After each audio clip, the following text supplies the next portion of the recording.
My name is Shivin Sinha, and we will be exploring the art of negotiation in the Brazilian culture. The art of negotiating the Brazilian way is by prioritizing the discovery of what a win looks like for the person on the other side of the table. To begin with our stages of negotiation, we will first draw insights by getting an overview of Brazil and noting the demographic layout of the country. Next, we will follow the Hofstede's cultural dimensions so that we can leverage the importance of organizational culture through the 6D model. Implementing the negotiation model and translating the set theory into action will lead us towards achieving our target point of negotiation before reaching the walkaway point. Brazil, being the fifth largest country in terms of area and the fifth most populous country of the world, predominantly speaks Portuguese due to the influence of being a former Portuguese colonized country. Furthermore, with the role of slavery from Africa in the past, the Brazilian demographics have been segregated into two groups, that is, Pardos and Pretos. While Pardos are people of mixed ethnicities, Pretos are the one with entirely African build. The indigenous groups, the Indians with a feather, are mainly found in the tropical rainforests. However, the European effect is mainly seen from Portuguese and Italians. Nevertheless, racially motivated violence incidents seldom happen in Brazil, despite having a fairly high crime rate. Hofstede's cultural dimensions of a 6D model shows us how Brazil performs in its organizational culture. I have compared the same with reference to our home country, Australia, a developed country. It is evident from the graph that there exists a system of hierarchy in the Brazilian culture, and they value rules, laws, and regulations in their day-to-day lives. Being from Australia, we must be wary of the same and approach our way of negotiation accordingly. Upon deep diving into the Hofstede's dimension, we can observe a fairly low score of 38 on individualism, reflecting that Brazilians approach as a group and share success together. They are highly optimistic people and are quite liberal on their expenditure. This means that Brazilians can be persuaded into a high-yielding deal quite easily. It is interesting to note that they like to have a good work-life balance and have a future-oriented outlook towards development while maintaining their own traditions. This is validated by the fact that Brazil, being one of the 5 BRICS nations, is indeed among the fastest growing economies of the world. However, they are not quite of risk takers, and their body language speaks their words.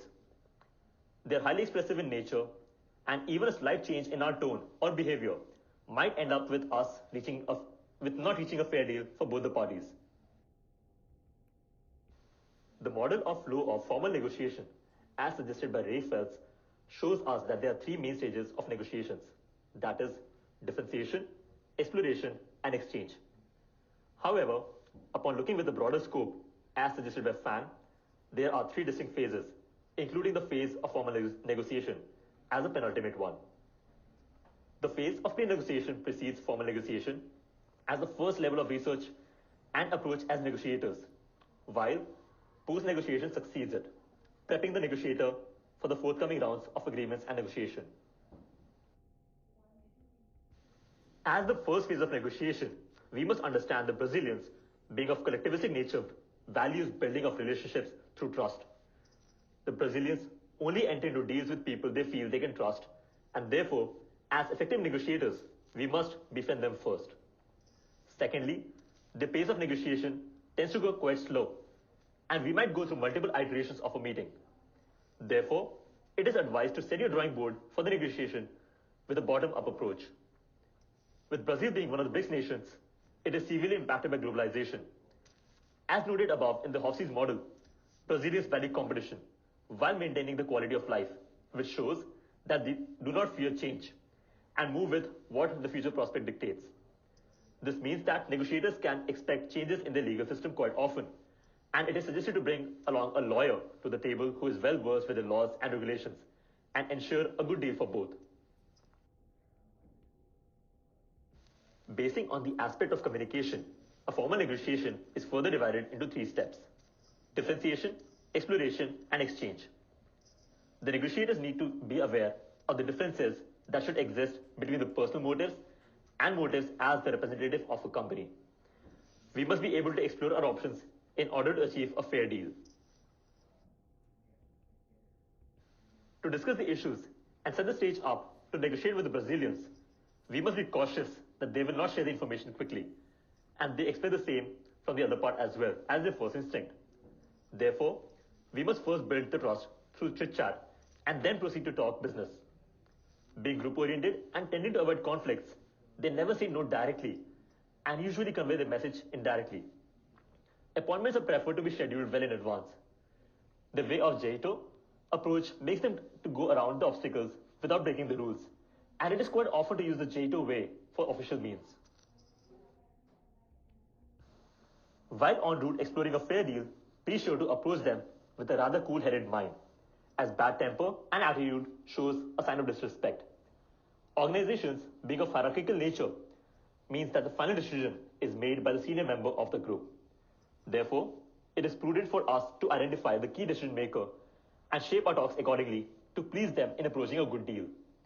Just as it applies in the dating world to make a person feel attracted towards you, mirroring someone's body actions goes a long way in business negotiations.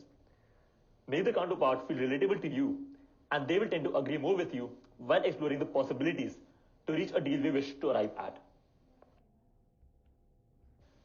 Although the Brazilians prefer a distributive strategy when approaching a deal, it is recommended to move forward with an integrative approach. It is better to maintain a long-standing relationship with each other. As the Brazilians like to weigh in more on intangible benefits, we can potentially lead them on with log road bundles, allowing us to hold greater control over the negotiation process. Giving value to a stronger currency as compared to theirs, we can bundle up the deal with a lucrative offer with the transaction in US dollars. As suggested by Ray Fels and Noah Shear in the book, power is the part of negotiations DNA, and we will move forward with the same belief to be in control of the negotiation. Finally, in the post-negotiation phase, we need to bring what has been discussed with the Brazilians in ink. The terms of negotiation can either be generic or specific, and contractual or long-term relationship. Furthermore, if there are subsequent rounds of negotiations to be expected, we need to prepare ourselves well in advance and build our agreements with a bottom-up approach. With all the theoretical knowledge gained, we need to probe our counterparts with questions and set our BATNA straight, and if there arises a walkaway point in due course of negotiation. As they have a hierarchical structure in the organization, we need to determine the balance of power and have an agreement written in ink. Verbal agreement needs to be formalized, and keep in mind that Brazilians negotiate with people and not the company. A good negotiator is the one who is well informed and has the aptitude to gain hold of the situation. Brazil is a culturally rich and diverse country. Brazilians expect to get things done their way. To get the wheels running, we should be able to give a powerful preparing and advancement program to the negotiators representing the company. They should be able to extract and find out about the substance of exchange, the means to pursue and close the deal.